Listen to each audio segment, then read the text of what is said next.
எழுதக்கூடிய செய்திகளில் நிறைய குறைபாடுகளை கண்டுபிடிச்சு அதை திருத்துறவுக்கே முயற்சி செய்து கொண்டிருக்கிறார். இது நமக்கு இதமாக இருந்தாலும் மற்றவர்கள் அதை ஏற்றுக்கொள்ளும் நிலையே இல்லை.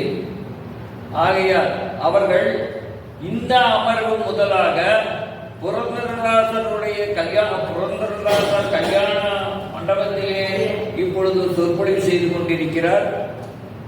சமயம் சார்ந்த சைவ சமயத்தை சேர்ந்த இந்த அமர்விலே திருநாவுக்கரசருடைய செய்திகளில் சிலரை எடுத்து நமக்கு உரைப்பார். அதாவது சடங்கு செய்யும்போது, அதாவது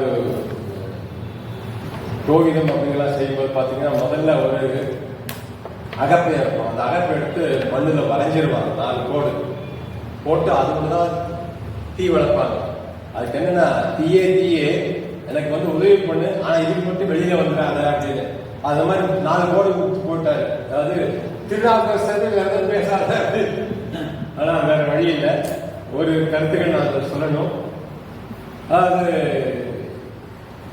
நான் ஒருத்தன் தான் எல்லா பக்கமும் சுத்திட்டு இருக்கிறேன். இந்த தொல்காப்பியம் பேரைக்கும் போறேன், கதையத்துக்கும் போவேன், இந்த தமிழ்நாடு இலக்கிய பேரைக்கும் போகிறேன், சில சமயங்கள்ல கம்பன் கலைக்கூடம் இருக்கு அங்கேயும் போகிறேன். நிறைய பேர் பேசுறதை கேட்கும்போது எனக்கு இருக்க பெரிய வருத்தமும் கவலையும் என்ன அப்படின்னாக்கா, தமிழ் திரிந்து கொண்டே போகின்றது. கடைசியில் தமிழ் எப்படி ஆங்கிலம் போல ஆயிடுமோ அப்படிங்கிறது தான். சின்டாக்டிக்கலி சின்டாக்ஸ் சொல்றாங்கல்ல, சொல்லாட்சி முன்னால பின்னால போறதில்ல. இப்ப எந்த தொலைக்காட்சியை பார்த்தாலும் பேசுறேன், நான் அங்கே வருகிறேன் உங்களை பார்ப்பதற்கு. தமிழ உங்களை பார்க்கறதுக்கு வர்றேன், நேரடியாக சொல்றேன், நான் வருகிறேன் உங்களை பார்ப்பதற்கு அப்படின்னா. அதே போல இன்னைக்கு பேசுறவர்கள் பானுமதி பேசுறதுல அவ்வளவு இயல்பாக செய்வனையும் செயற்பாடுகளையும் மாறி மாறி வருது. எப்படின்னா, பலருடைய மாண்புகளை இங்கு பார்க்கப்படுகிறது. எப்படி எனக்கு வருத்தம் என்னன்னா, அது மட்டும் இல்லைங்க, எப்படி வரும் செயற்பாடுகள் வராதில்லை. பல வகை மாண்புகளை இங்கு பார்க்கப்படுகிறது அப்படின்னு வரக்கூடாது. மாண்புகள் இங்கு பார்க்கப்படுகின்றன வரணும். அது மாண்புகளே பார்க்கின்றோம் அப்படின்னு சொல்லணும். அது ஒன்று வந்துருச்சு. அதை நான் அம்மாட்டு மாதிரி சொல்லிட்டேன். இந்த விஷயம் அப்படிங்கிறத விஷம் கொடுத்து கொண்டுடுங்க. எங்க ஐயா சொல்லுவாரு, இந்த விஷயங்கிறத மட்டும் நீங்க எடுத்துட்டீங்கன்னா ஒரு 15-20 தமிழ் சொற்கள் ஆட்சிக்கு வரும். பாடும் பொருள், பேசு பொருள், தலைப்பு, பொருள், கருத்து, கூறுபாடு, இதெல்லாம் நல்ல நல்ல தமிழ் சொற்கள் எல்லாம் இது உண்மையாலுமே நஞ்சு வச்சு கொண்டுகிட்டு இருக்கு. பா அப்படிங்கறத பத்தி சொன்னாங்க. அது ஆங்கிலத்துல பா ஈக்குவலன்ட் சரியா சமாதான சொல். ஆங்கிலத்துல பா அப்படிங்கிறதுக்கு ஆங்கிலத்துல போஎம், POEM. ஆனா அது நம்ம எகர போட்டு சொல்றோம் இல்லைங்களா, உடம்படுமை போட்டு போயம் சொல்றோம் இல்லையா, அது பாம். FOE4 பகைவன், FOE4. அதே போல POEM பாம். அந்த பாம் அப்படிங்கிறதுல சில ஐரோப்பிய மொழிகள்ல எம் ஒலிக்கப்படாது. இந்த கடைசி எழுத்து போட்ரி பாத்தீங்கன்னா, கடைசியில் தமிழ்ல இருக்கிற பாவம் அங்க போ எம் சேர்த்து வந்துருக்குது. இதுக்கு நேரடியான பல சொற்கள் நீங்க கோவா போனீங்கன்னா அங்க நிறைய சொற்கள் கிடைக்கும். பஞ்சிம் அப்படின்னு போட்டிருப்பாங்க, PAJM. அதுல M silence. Portuguese word Panji, Panaji அப்படிங்கிறது பார்த்தீங்கன்னா பன்னாழி. அங்க இருக்கிற பண்ணி செய்கின்ற கடல் ஆறு அப்படிங்கிறதா பனாழிங்கிறது. அந்த பனாழிக்கு நேர் கிழக்க பார்த்தீங்கன்னாக்கா ஆந்திரால தெனாழி. நம்ம தெனாலி சொல்றாங்க. ஆனா உண்மையான தமிழ் சொல் தென்னாழி அப்படிங்கிறது தேனாழி அப்படின்னு ஒரு பேர்ல இருந்திருக்கிற ஊரு நம்ம வேறு. அங்க இதெல்லாம் நம்ம தெரிஞ்சுக்கணும். சரிங்க, ஒரே ஒரு கேள்வி எழுப்பிட்டு அப்புறம் நான் திருநாவுக்கரசர் பேசுறேங்க. இந்த ஐயா சொல்ல போன புரந்தரதாசர் சொன்னாரு, அங்கெல்லாம் நான் பண்ணுவீங்க. இருசப்பிள்ளை ஐயா வகுப்பு நடத்திட்டு இருந்தாரு. நாங்க ஒரு 8-10 பேர் இருந்தோம். அவருடைய வகுப்புகளை கேட்டுட்டு இருந்தோம். அவர் முதல்ல நாராயண திவ்ய பிரபந்தம் எடுத்தாரு. அது முடிச்சுட்டுனாக்கா அது ஒவ்வொரு பதிகத்துக்கும் 3 பாடல்கள், முதல் பாடல் கடைசி 2 பாடலும் பாடிட்டு அதை முடிச்சுட்டு அவர் திருத்தொண்டர் புராணம் இருந்தார். அந்த அப்புறம் அவருடைய முதுமை காரணமாக இயற்கை எழுதிட்டார். அப்புறம் ஏறக்குறைய ஓராண்டு வகுப்புகள் நடக்கல. அப்புறம் என்னுடைய உடன்மாணாக்கர்கள்லாம் சேர்ந்து என்னை ஆசிரியராக உயர்த்திட்டாங்க. அதனால நான் இந்த ஞான பரம்பரை நூல்ல இருந்து படிச்சுதான் அவங்க அதான் சொன்னாங்க, நீங்க ஞான பரம்பரை எங்களுக்கு நடத்துங்க அப்படின்னாங்க. அதுல இருந்து இது வரைக்கும் நான் அங்க காரைக்கால் அம்மையாருடைய வரலாறும் ஞானசம்பந்தர் வரலாறும் அவங்க முடிச்சுட்டேன். இப்போ திருநாவுக்கரசர் நடத்திட்டு இருக்கேன். இப்போ இங்க அவங்களுக்கு நடத்தினாங்க திருப்பி படிக்க வேண்டாங்கிற சோம்பேறித்தனத்தான் நேரம் இல்லை அப்படிங்கிறதுனால நான் திருநாவுக்கரசருக்கு இப்போ அண்மையில அவரை பற்றி என்ன வகுப்பு நடத்தினேன் அப்படிங்கிறத இங்க ஒரு கோடிட்டு காட்ட போகிறோம். இருசப்பிள்ளையா தான் இந்த திருநாவுக்கரசரை பற்றி எழுதியிருக்கிறார். நிறைய பேர் எழுதியிருக்காங்க. அதாவது இது ஒரு தொகுப்பு. காரைக்கால் அம்மையாரை பற்றி பூசாக்கோ அற கிருஷ்ணம்மா மகளிர் கலைக்கல்லூரியை பேராசிரியராக இருக்கிற தரணி பாஸ்கர் அவங்க எழுதியிருக்காங்க. அடுத்தது திருஞான சம்பந்தர் பற்றி மரபின் மைந்தன் முத்தையா எழுதியிருக்காரு. திருநாவுக்கரசரை பற்றி இவர் எழுதியிருக்கார் ரிஷப்லையா.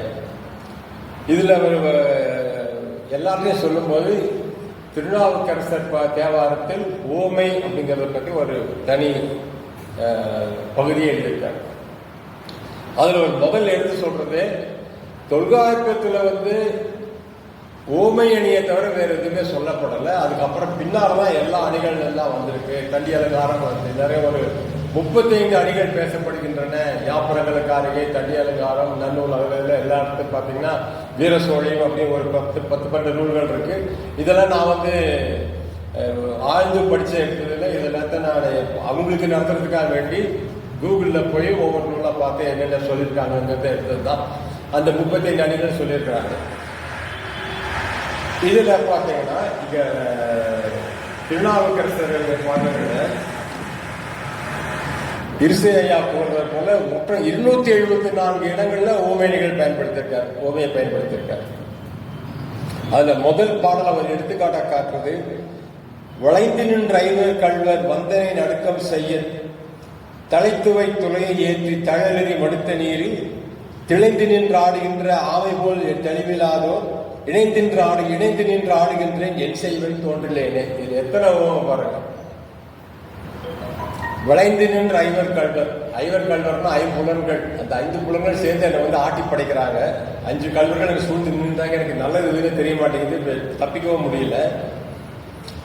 நடுக்கம் செய்ய இங்கெல்லாம் சூழ்ந்துட்டு எனக்கு அவ்வளோ அச்சாமா இருக்கிறேன், என்னை நடுக்க செய்யறாங்க. எப்படின்னா, தலைத்து நின்று உலையை ஏற்றி அடுப்புல முதல்ல பாத்திரத்தை வச்சு தண்ணிய வச்சாச்சு, அடுப்பு ஏற்றியாச்சு, முதல்ல ஒரு ஆமையை போட்டாச்சு. இப்போ முதல்ல என்னன்னா, ஆமையை குளிர்ந்த நீர்ல இருந்து எடுத்துட்டு வருவாங்க. குளம் ஏரியா எடுத்துட்டு வரும்போது அதுக்கு ரொம்ப குளிர்ச்சா நீர்ல முதல்ல தண்ணியில போட்ட உடனே அப்படியே மெதுவெதுப்பாக அதுக்கு ரொம்ப நல்லா இருக்கு, ஆஹா நல்லா இருக்கு அப்படின்னு. ஆனா அதுவே கொதிக்க தாங்க முடியாம அது வெளியே வரத்துக்கு முயற்சி பண்ணும், ஆனா வர முடியாது. கடைசியில அது தான் பின்னால இரையாக போகிறோம் அப்படிங்கிறது தெரியாம முதல்ல மகிழ்ச்சியா இருந்து அப்புறம் இறந்து உணவாகின்றது அப்படிங்கிற அதை போலதான் நான் இந்த வெந்நீர்ல தவிச்சுக்கிட்டு இருக்கிறேன். இந்த ஐம்புலன்களுடைய ஆதிக்கத்துல நான் என்ன செய்வேன்னு எனக்கு தெரியலையே அப்படின்னு அவரு புலம்புறார். இதுல ஒரு வரியிலேயே ஒரு பாடல்லையே அத்துணை ஓமைகள். அடுத்த பாடல்ல ஒரு கிண்டல், கேலி அல்லது ஏறணும் சொல்லக்கூடாது, ஒரு மெல்லிய நகைச்சுவை. கூவல் ஆமை குறைகடல் ஆமையை கூவலோட கூவோ கடல் என்றல் போடும். கூவல்னாக்கா கிணறுங்க, கிணற்று தவளை. இங்க தவளைங்கிறது ஆமைன்னு போட்டிருக்காரு. கிணற்று தவளைன்னு வேற ஒண்ணுமே தெரியாது. நம்ம பேச்சு வழக்கில் சொல்லக்கூடிய கிணற்று தவளைன்னு சொல்லுவோம். இது கூவல் ஆமை குறைகடல் ஆமையை, கிணத்துக்குள்ள இருக்கிற ஒரு ஆமை கடல்ல இருக்கிற ஒரு ஆமையை பார்த்து கூவலோடு ஒக்குமோ கடல், இந்த கிணறை விட பெருசா இருக்குமா கடல் அப்படின்னு கேட்குதான். கேட்டு என்றல் போல் அதை போல பாவகாரிகள் பார்ப்பரிது என்பதால் தேவதேவன் சிறப்பெரும் தன்மையே.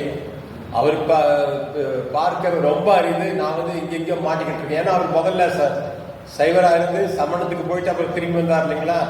அந்த சமண சமயத்தில் அவர் இருந்த காலங்கள் வந்து அவர் ரொம்ப இந்த அடிக்கடி நினைச்சு வருந்துகிறாருனாக்கா அங்க போயிட்டோமே, வாழ்நாளை வீணாக்கிட்டோமே அப்படிங்கிறதுல அவருக்கு சுண்ணாம்பு கால வேலை போட்டு எரிக்கிறாங்க. ஆனால் அவர் அத்தனை நாள் இருந்த பிறகு திறந்த பார்த்தாக்க அவர் வந்து ஒரு குற்றம் குறை ஒரு புண் எதுவுமே இல்லாமல் உயிரோட வர்றாரு. அப்ப என்ன பாட்டு பாடுறாரு அந்த ஊமை பாருங்க. மாசில் வீணையும் மாலை மதியமும் வீசு தென்றலும் வீங்கில வேனிலும் மூசு வண்டரை பொய்கையும் போன்றதே ஈசன் என்று என்னிட நிழலே. அவ்வளவு நெருப்பு சூழ்ந்து அவ்வளவு இருந்த கூட ஈசனுடைய இணையடி நிழல் இருந்ததுனால எனக்கு எந்த துன்பமுமே ஏற்படலை அப்படிங்கிறதுக்கு அந்த ஓமை சொல்றாரு. இதெல்லாம் திருக்குறள்ல இருந்தும் கையாண்டிருக்கார். இவர் சமண சமயத்துல இருந்த காலத்தை வந்து வருந்தி எழுது சொல்லும் போது, கனியிருப்ப காய் கவர்ந்து கல்வனேனே இனி எவ்வளவாக இல்லாத பொருள் கனியிருப்ப காய் கவர்ந்தற்ற அப்படிங்கிறதுல இவர் கனியிருப்ப காய் கவர்ந்த கல்வனேனே தன்னை கல்வன் சொல்லிக்கிறாரு. கல்வன்னாக்க நல்லதா பார்த்து திருடலான்னு காயை திருடும், ரெண்டு வகையில அது முட்டாள்தனம் அப்படிங்கிறது சொல்றாரு. கனி இருப்ப காய் கவர்ந்த கல்வனேனே முயல் விட்டு காக்கை பின் போனவாறு. முயல் பக்கத்துல இருக்கு. இதுல எனக்கு கொஞ்சம் முரணா தெரிஞ்சது என்னன்னா, இவரோ சைவ சமயத்தவர், சைவர். ஆனா இறைச்சி உண்பவர்களுடைய கருத்துல நின்று அந்த உரிமைகளை எடுத்தாடுறாரு. முயல் விட்டு காக்கை பின் போனவாறு அறமிருக்க மரம் விலைக்கு கொண்டவாறு. நல்ல பொருள் இருக்கும்போது நான் வந்து அதெல்லாம் விட்டுட்டு எடுத்திருக்கேன். புகழூரில் பைக்கம் புக்கு எய்தவாறு. புகழ் பாழூரில் பைக்கம்னா பிச்சர். ஆட்களே இல்லாத அழிஞ்சு போன ஊர்ல போய் நான் பிச்சை எடுத்து தெரிஞ்சுட்டு இருந்தேன், பிச்சைக்கு ஆளை தேடிக்கிட்டு இருந்தேன், யாரா கொடுப்பாங்களா அப்படின்னு சொல்றாரு. மோத்தையை கண்ட காக்கை போல. இதுல மோத்தை அப்படிங்கிறது பிணம்னு பொருள் போட்டிருக்கேங்க. இதுல ஒரு சொல் ஆய்வு இருக்கு. மோத் அப்படிங்கிறது உருது மொழியில இறப்பு, உருது மொழியில இறத்தல் இறப்பு அப்படிங்கிறதுக்கு மௌத்துன்னு சொல்றது. இத தேவாரத்துல மோத்தையை போல போட்டிருக்காரு. மோத்தைன்னு பிணம். எப்படி தேவாரத்துல 7-8 நூற்றாண்டு பகுதியில் இந்த மோத்தை அப்படிங்கிற சொல், மோத் அப்படிங்கிற சொல்லு தமிழுக்குள்ள வந்தது, அல்லது தமிழ்ல இருந்து அங்க போனதா அல்ல அங்கிருந்து இங்க வந்ததா அப்படிங்கிறதுக்கு ஒரு கேள்வி. கடைசியா சொல்ற பாடுறவங்க இவன் உருவத்துக்கு போயிடுறாரு. மெய்மையாம் உழவை செய்து விருப்பெனும் வித்தை வித்தி பொய்மையாம் கலையை வாங்கி பொறையனும் நீரை பாய்ச்சி தம்மையும் நோக்கி கண்டு தகவனும் வேலியிட்டு செம்மையுள் நிற்பாராது சிவபகதி விளையுமாறு. ஒரு 5 உருவங்கள் சொல்லிட்டு ஒரு ஏகதேச உருவம் சொல்றாரு. மனமாகிய நிலத்தை மெய்மை என்ற உழவு செய்து பண்படுத்தி நல்லதன்கண் விருப்பம் என்ற விதையை விதைத்து பொய்மைகள் என்ற கலைகள் தோன்றாவண்ணம் விழிப்பாய் கலைந்து பொறுமை என்ற தண்ணீரை பாய்ச்சி தான் மனிதன் என்ற தம்மை நோக்கி கண்டு அந்த மனிதன் என்னும் தகுதிக்கு பங்கம் வாரா வண்ணம் அத்தகுதியை வேலியாக அமைத்து செம்மையுள் மனத்தை நினைக்க செய்தால் சிவகதி என்ற நல்விளைவு உண்டாகும் என்பது இதன் பொழிப்புரை. இதுல எல்லாமே உருவமா இருக்கும். சிவகதிங்கிறத மட்டும் பயிருக்கு உருவப்படுத்திருக்க மாட்டாரு. அது வந்து ஏகதேச உருவகணி ஆயிடும். இந்த இதெல்லாம் இன்னொரு பாடல் இவருக்கு பாத்தீங்கன்னா ஆழ்வாருடைய பாடலோட ஒன்று ஒத்திருக்குது. காயமே கோயிலாக, கடிமனம் அடிமையாக, வாய்மையே தூய்மையாக, மனமணி இலங்கமாக, நேயமே நெய்யும் பாலாய், நிறைய நீர் அமையா ஆட்டி பூசனை ஈசனாருக்கு போற்றமின் காட்டினவுமே. இதில் எல்லாமே ஓடிக்கொண்டே இருக்கும் மனத்தை ஓரிடத்தை நிற்குமாறு உடம்பில் உள்ளே கோயில் கொண்டுள்ள உத்தமனாம் ஈசனுக்கு அடிமையாகுமாறு செய்து மனத்தின் உள்ளானாகிய அருவுருவனாம் அவனிடம் வாய்மை என்ற தூய்மையோடு சென்று அன்பையே நெய்யாகும் பாலாகும் எண்ணி அபிடேகம் செய்வதனையே இறைவன் இன்போடு ஏற்கின்றான். இதுதான் இறைவனுக்கான சிறந்த பூசை. இதில் எல்லாமே உருவமே. இந்த பாடல் இதே அமைப்புல 3 ஆழ்வார்கள், முதல் ஆழ்வார்கள் பொய்கை ஆழ்வார், முதல் ஆழ்வார், பெயாழ்வார் 3 பேருமே பாடியிருக்கிறாங்க. அது மட்டும் சொல்லிடுறாங்க. வையம் தகழியா வார்கடலே நெய்யாக வெய்ய கதிரோன் விளக்காக செய்ய சுடராழி யானடிக்கே சூட்டினேன் சொன்மாலை இடராழி நீங்குகவே என்று போகியார்கள். இதில் இடராழிங்கிறது பாருங்க பிறவி பெருங்கடலுக்கு ஈடான சொல்லா இருக்கு. அதனால வைணவ மரபினர் சொல்றது போல அவங்க கிமு 3002 சமயத்தில் இருந்தாங்களா அப்படிங்கிறது ஒரு கேள்வி. ஆனா மரபுப்படி பார்த்தீங்க அப்படின்னாக்கா முதல் ஆழ்வார்கள் கிமு 4100 தொடங்கி கடைசி ஆழ்வார் திருமங்கை ஆழ்வார் 2798, அதாவது கிமு 2798 வருவார். மதுரகவி ஆழ்வார் கண்ணன் அவதாரம் எடுத்த காலத்துல இருந்தார் அப்படிங்கிறது அது அவங்க நம்பிக்கை. பெரியார் நம்மாழ்வாரும் அவங்களும் சமகாலத்தவர்கள் அப்படிங்கிறது அவங்களுடைய வைணவ மரபு முறை. அவரு பொய்யாழ்வார் சொல்லிட்டார். அதே கருத்தை பூதத்தாழ்வார் சொல்றாரு பாருங்க. அன்பே தகழியா ஆர்வமே நெய்யாக இன்புருகு சிந்தையடி திரியா நண்புருகி ஞான சுடர் விளக்கேற்றினேன் நாரணருக்கு ஞான தமிழ் புரிந்த நான். இந்த ஞான தமிழ் புரிந்த நான் திரியான சம்பந்தன் தமிழ் ஞான சம்பந்தன் அடிக்கடி சொல்லுவார். அது ஏன் அந்த தன்னை முதன்மைப்படுத்திக்கிறாருங்கிறது போல இருக்கும். ஆனா உண்மையா இருப்பாருங்க, அவங்க 6ஆம் நூற்றாண்டு அப்பதான் மறுமலர்ச்சி தொடங்குது. 3ஆம் நூற்றாண்டை சேர்ந்தவர்கள் காரைக்கால் அம்மையார், அவங்கதான் இருக்கிறது முதல் நாயன்மார்கள் வராங்க. ஆனால் அந்த களப்பிரர் காலத்து சமயத்துல காரைக்கால் அம்மையாரோட வரலாறு மறைக்கப்பட்டிருக்கலாம், இதற்கு பின்னால தெரிய வந்திருக்கலாம், அல்லது வேறு சில புலவர்களுடைய பேரே தெரியாமல் இருக்கலாம். அந்த நினைச்சு தான் இந்த பாடலை இன்னார் எழுதியது அப்படிங்கிறது தெரியும் வரலாற்று அப்படிங்கிறத ஒரு நோக்கத்தோடவே அவர் அதை எழுதுறது போல தோணுது. கடைசியாக திருக்கண்டேன் பொன் மேனி கண்டேன் திகழும் அருக்கண் அணி நிறமும் கண்டேன் செருக்குணரும் பொன்னாழி கண்டேன் புரிசங்கம் கை கண்டேன் என்னாழி வண்ணன் பால் என்று பேயாளர். இந்த 3 பாட்டுமே எப்ப எழுதியிருக்கப்படும்னா 3 பேரும் ஒன்னா சேர்றாங்க. இவங்க 3 பேருமே அடுத்தடுத்த நாள் சொல்றாங்க. அஷ்டமி நவமி தசமி ஐப்பசி மாதம், ஐப்பசி அஷ்டமி ஐப்பசி நவமி ஐப்பசி தசமி 3 பேரும் பிறந்தவங்க. அவங்க 3 பேரும் ஒழுங்கா ஒன்னா போடுறாங்க. அந்த சமயத்துல முதல்ல ஒரு ஆள் படுத்துட்டு இருக்கிறாரு, அடுத்தவர் உடனே உட்காடுறாங்க, அப்புறம் நிக்கிறாங்க. அப்பவும் இடம் இல்லை. அப்பதான் கேட்கிறோம் திருமாலான் சேர்ந்திருக்கிறார் அப்படிங்கிறதுல இந்த 3 பேர் ஒரே கருத்தை வெவ்வேறு வகையா பாடியிருக்காங்க. இந்த பாட்டை கண்ணதாசன் எடுத்து எழுதியிருக்கிறாருங்க. முடிச்சுட்டு தோள் கண்டேன் தோளை கண்டேன் தோளில் கிளிகள் கண்டேன். அது தோளை மூங்கில உண்மையா சொல்லுவாங்க, இங்கிருந்து கிளிகளுக்கு உண்மையா சொல்லியிருக்க. தோளில் அந்த வடிவத்தை தோளில் கிளிகள் கண்டேன், வாழ் கண்டேன் வாழை கண்டேன் வட்டமிடும் விழிகள் கண்டேன். கடைசி தேடி வந்த திங்கள் திங்களில் செவ்வாய் செவ்வாயில் வெள்ளி சேர்த்தேன் அள்ளி. திங்கள் முகம், திங்களில் செவ்வாய் செவியவாய் செவ்வாயில் வெள்ளி முத்துப்பற்கள் வெள்ளிய பற்கள். அதை அவர் அழகா வரிசைப்படுத்திருக்காரு. அது முதன்மையான விட்டாரு. திங்களில் செவ்வாய் செவ்வாயில் வெள்ளி சேர்த்திருந்தேன் அள்ளி. அத ஒரே பாட்டை நடுவில் கம்பர் எழுதியிருக்காரு. தோல் கண்டேன் தோல் கண்டார் தோளை கண்டார் அப்படின்னு ஒரு பாடல் வரும். அதை விட்டுட்டேன். அந்த ஒரு கற்பனையை அந்த காலத்திலிருந்து இந்த காலத்து வரைக்கும் வெவ்வேறு கவிஞர்கள் வெவ்வேறு வகையில் பயன்படுத்திருக்கிறாங்க. நன்றி, வாய்ப்புக்கு நன்றி, வணக்கம்.